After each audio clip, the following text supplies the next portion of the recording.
was a normal patrol day in the EDZ. I rode my Sparrow through the outskirts towards Sojourner's Camp, tracking a fallen boss that had hit Crossland. Devram asked me to personally track this one down for him. I immediately agreed to follow up, as I'd taken an interest in Niobe Labs recently. The Black Armory weapon caches had always been something of interest to me, for their high-quality designs and consistently excellent craftsmanship. 801 didn't trust most Guardians, but I had cultivated enough of a relationship with her that I was given access to some classified documents with leads on new designs which I wanted to chase.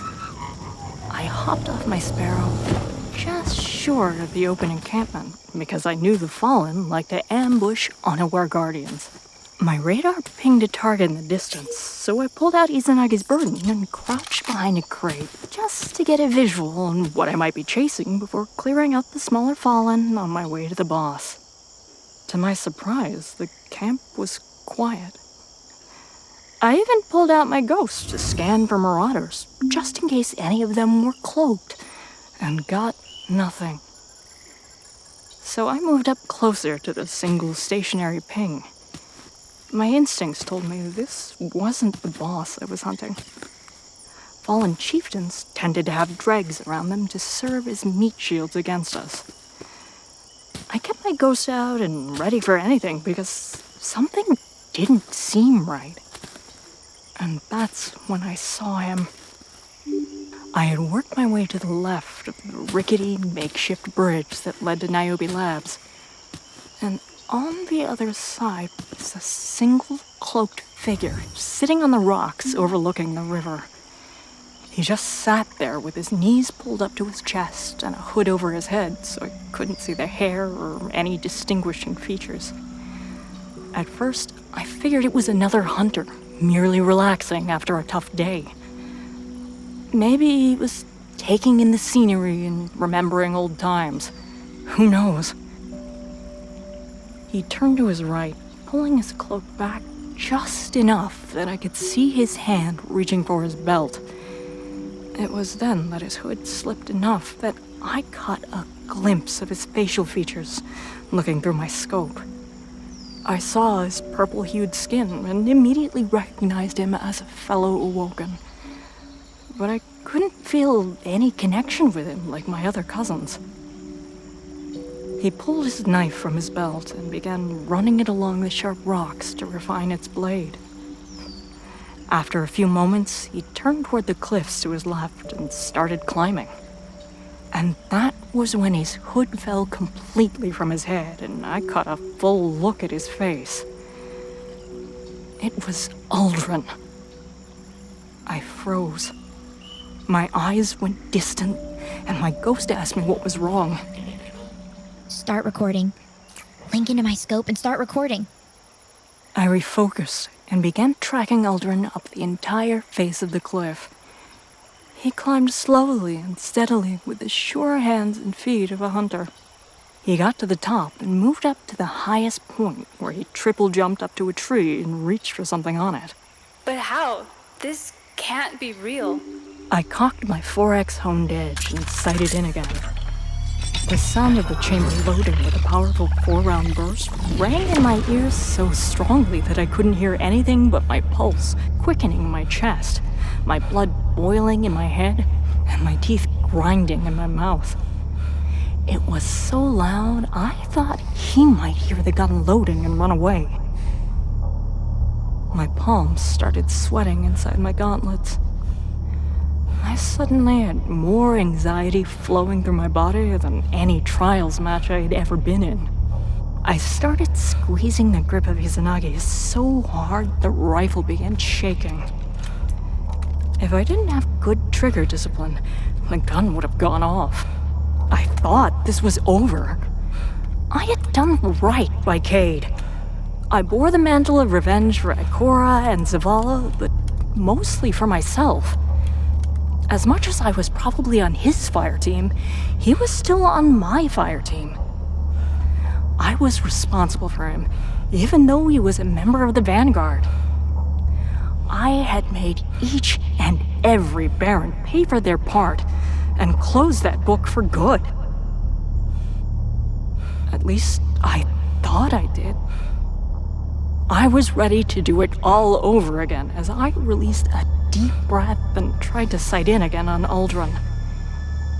He was just sitting on the top of the cliff, looking out over the EDZ.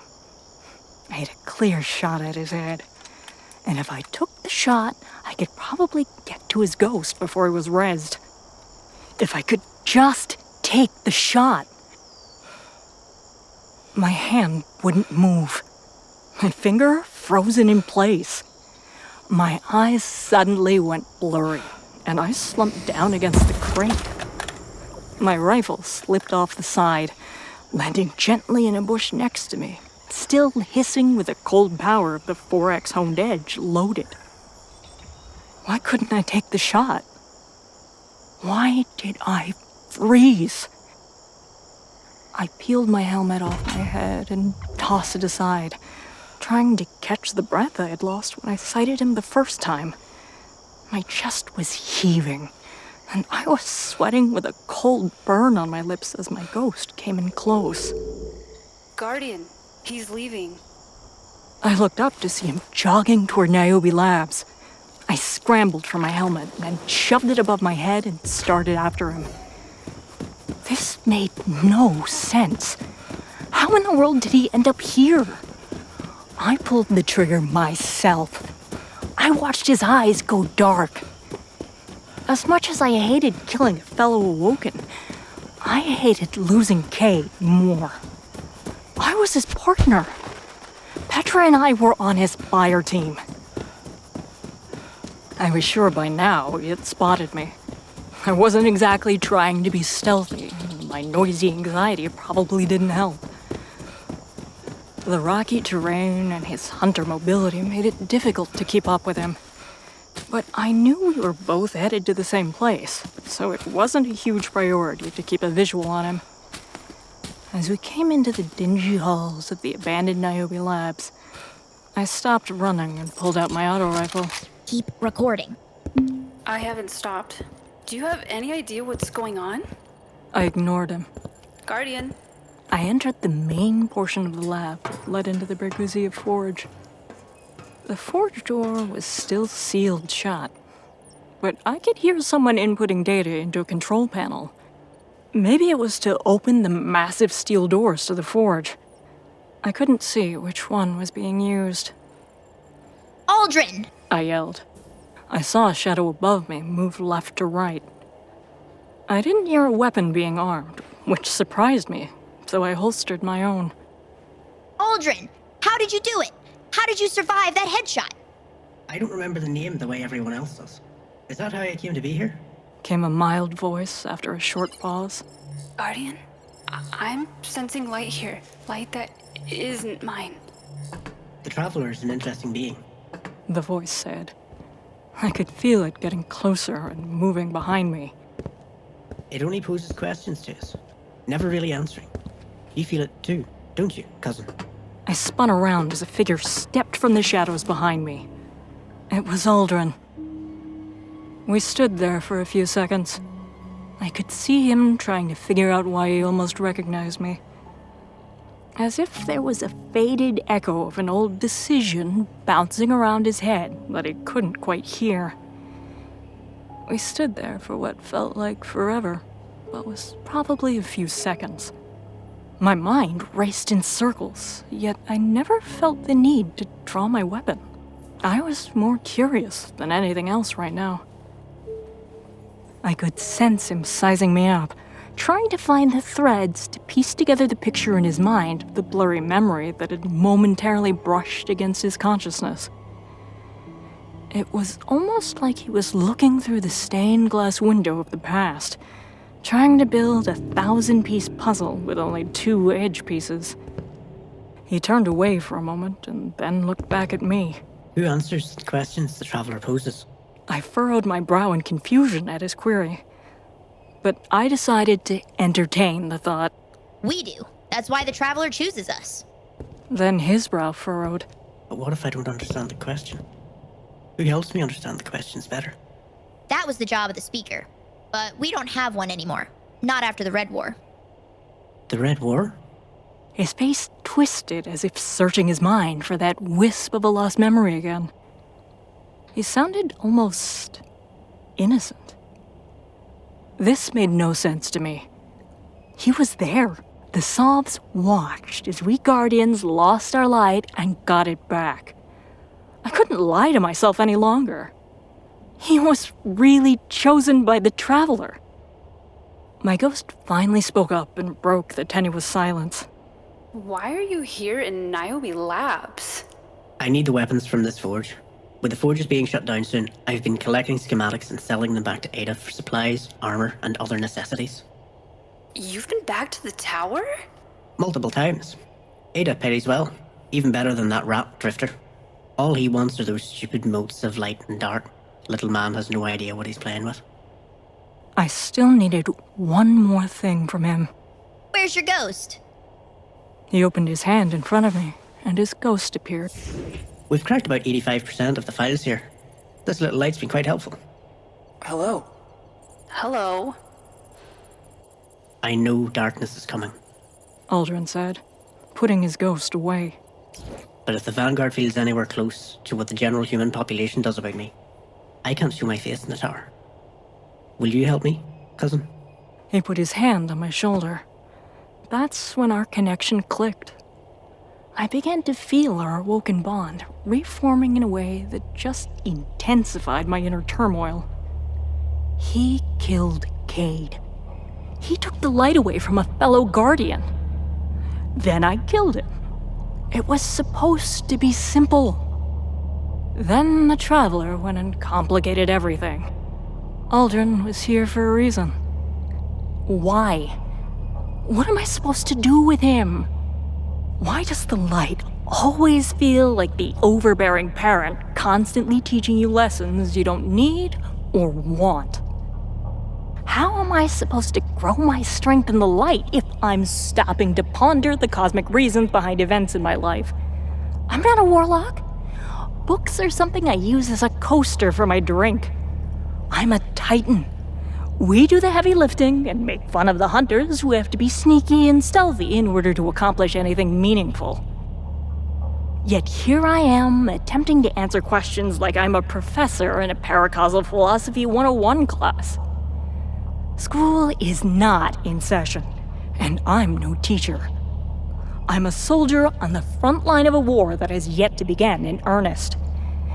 If Zavala had ever taught me anything, it was that the time wasted on these matters of the heart were distractions from our ultimate purpose as Guardians. And yet, I could see how neglecting those matters had driven both Zavala and Ikora apart and away from the light. It was a truly insidious disease, disguising itself as courage and strength while slowly eating us away from within. I had to find it in me to forgive him. Somehow and some way, I had to forgive him. That realization shook me harder than a thunder crash into Morgath. But the truth was something I never shied away from in any situation. I looked into his eyes. Deep, deep into his eyes. I saw nothing of the old pain and rage he possessed. The burning rage that unleashed the full force of the Barons and shook the Vanguard to its very core was no longer there. I looked harder, trying to find any reason to rekindle that burning fire of vengeance once more. I had undertaken many missions that were based solely on payback, but the fire from this one had long since faded. There was no more anger to feed it. There was not a hint of the smug arrogance that infuriated me each time I thought of him. I saw nothing of the awoken bastard that killed my friend. I saw a cousin who needed my help. He knew the darkness was coming, and was trying in his own way to contribute. Zavala once told me that self-mastery is really the one true path that the Traveler has for us. That everything else was only a distraction. This was right after we rest, following his smashing a group of new guardians with his fists of havoc. It was a lesson that was never lost on me. Perhaps it was because I felt it differently than most, because of who said it. This will take some work.